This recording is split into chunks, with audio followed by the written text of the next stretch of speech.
ये 9 o'clock flower है।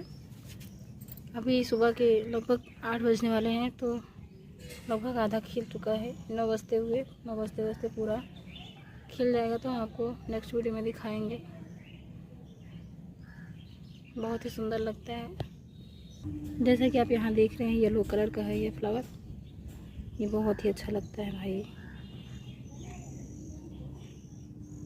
आधे से ज़्यादा खिल चुका है ये, और खिल रहा है अभी।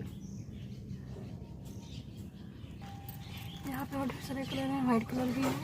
देखिए ये खिल रहा है अभी। इसमें बहुत ढेर सारे हैं।